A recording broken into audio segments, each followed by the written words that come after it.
Hello guys, Crispy here and welcome back to another video. In this one, my friends, I'm going to be testing the GeForce GTX 750 Ti 2GB model in Hogwarts Legacy. This one is the point of view version of the card. It comes at stock speed, so I actually overclocked it a little bit here. Most 750 Ti's will actually come with higher clock speeds than this out of the box, and we're running it with the latest Nvidia drivers as usual. You can see in Tech Power-Ups GPU-Z all of the GPU specs. It is from 2014 Maxwell architecture. It has 2 gigs of GDDR5 as I told you, and over on the left we're pairing it with a Ryzen 7 5700G and 16 gigabytes of RAM to avoid CPU bottlenecks. This is overkill of course, but you should not bottleneck a 750 Ti even with like the i7 4770K that I tested already in the channel in this game. So let's get into it, shall we? Let's start by going through the settings as usual. I'm playing at 1080p first with TAA on low, no upscalers at the moment, but we're going to test out some FSR2 in a moment. And we're using the recommended settings, which is the low settings preset or lowest settings in the game. Whoa, wait a second. It's getting 40s at native 1080p with no visual issues? What? Did the developers just fix the game for 2 gigabyte cards, guys? This is actually really surprising. Keys are back. Aren't they brilliant? What? No. What is happening now? Maybe something didn't load the first time around? I don't know, like we're using these same settings and we're getting half of the FPS or even less than previously. What is this? What did they do to this game now? What the heck? I'm so confused. I'm gonna get out of here. So now it's below 30 FPS all of the time, I guess, at the same 1080p low settings. Why, I hear you ask? Well, I don't have a freaking clue, guys. I am as oblivious as you are at the moment.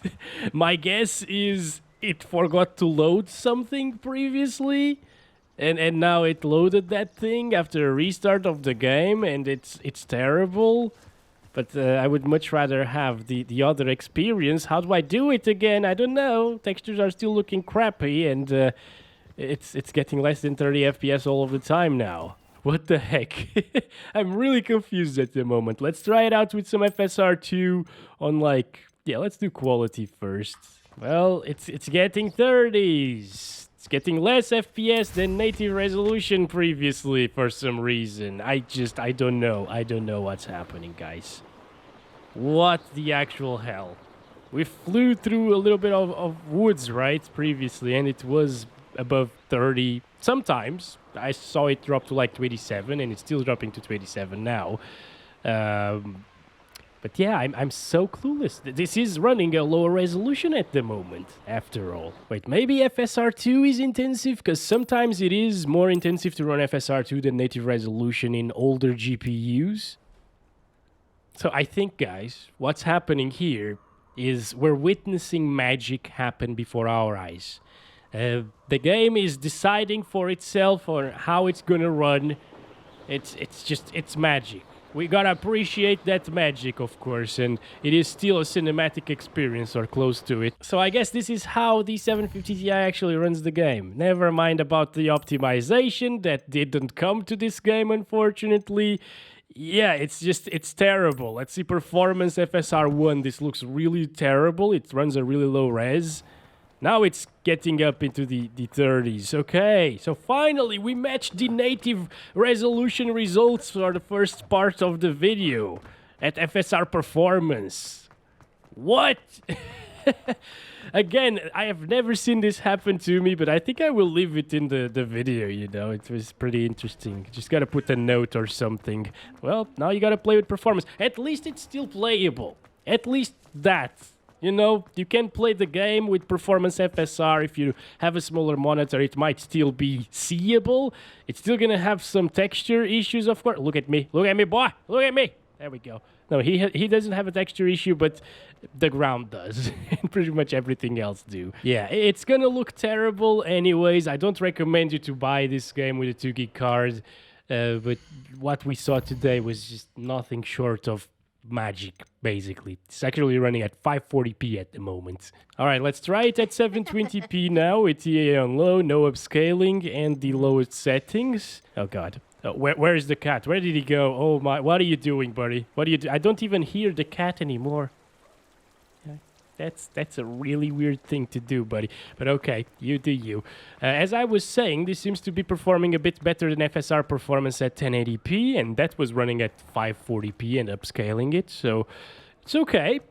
I guess you can play the game with the 750 Ti. I just wish we could have that 1080p native performance back. Like, that was so good. I was so happy to see that. And I am glad at least that they actually did fix some performance issues here with the 2GB cards. So we can still get like 30 plus all of the time. This is the really intensive area that I was telling you about. Yeah, it's not dropping. So if it's not dropping here, I think like 99% of the game will stay above 30 FPS.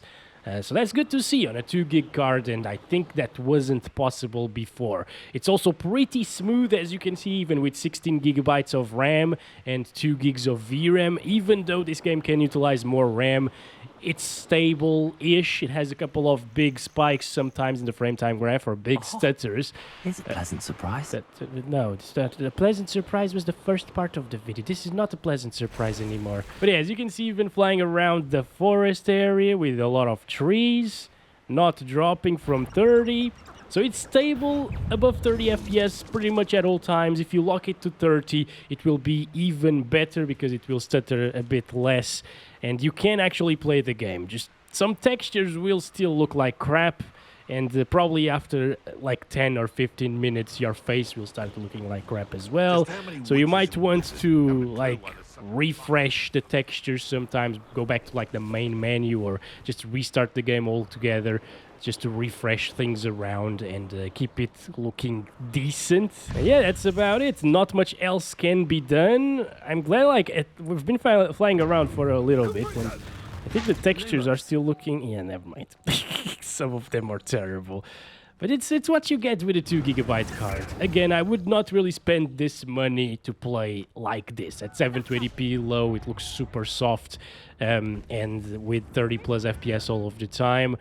But maybe when the game goes on sale for really cheap and you still have a 750 Ti for some reason by that point, well, if you want to enjoy the story aspect of it, you can do it. I mean, sometimes it is about the gameplay and the story and the experience and not the graphics. Of course, if you have a good graphics card, you're going to enjoy the game more. But yeah, I myself have been playing a lot of N64 and Mario Kart and stuff like that on my phone with an emulator, and I like it. It's all about the gameplay. It's still fun, you know. The 1030 required FSR2 at this resolution to be playable at 30 plus FPS. Sometimes it dropped though, and let's see how this one does. FSR2 on quality. Oh yeah, this is not bad now. 40s. Okay, wait a second. I'm just gonna... Ooh, the texture of the book actually loaded now. That's amazing. I'm gonna increase the sharpness a little bit because it gets really soft at native resolution.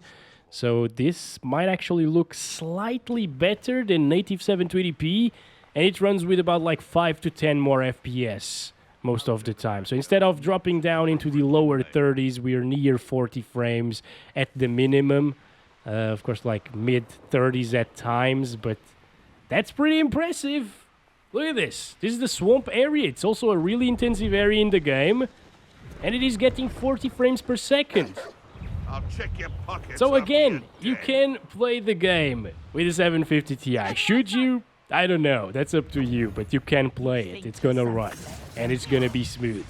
Especially if you pair it with something like the i7 4770 or better. Because as we've seen in my i7 4770K video, that CPU is good for about like 45 plus FPS most of the time, and that's what we're getting here. So it would probably not bottleneck the 750 Ti, so the FPS would be stable and so on. The frame time would be stable as well. This game doesn't really use a ton of CPU. You can see that by the CPU usage right there. It's around like 10 to 15% most of the time. So a quad-core CPU with decent single-core performance it will probably do just fine here in Hogwarts Legacy. I still gotta test like the i5 4460 in this game. I'm really curious to see how that does compared to the i7. And let's see if it stutters a lot here. Oh yes, it does. Oh boy, dropping down into the lower 30s in Hogsmeade. Yeah, not very good. And let me check the textures in our face. Still good. Just gonna run around for a little bit longer to see if anything breaks here. So far, not a problem. It seems like it only stuttered once when we arrived, maybe loading some things. But now that everything is loaded in, it is getting 40s and even touching 50 FPS at times. That's pretty impressive. All right, so it was quite a bit of a roller coaster, this video, for sure. Oh, 2 cats? Are you serious? What if I do F between the 2 cats? Will it change positions and stuff? Oh my god, this is gonna be the ultimate bug in Hogwarts, in Bugwarts Legacy. Look at him. Oh yes, we pet the white cat and now we're petting the other cat. And now we're hearing both cats and we don't have hands anymore. That's the magic. Oh no, we do. Never mind. That's the real magic of Bugwarts. That's been it for this one, my friends. Hope you enjoyed. Don't forget to like and subscribe if you haven't already. I'll be back with more Hogwarts Legacy videos and some like GTA 5 videos and stuff like that in the near future.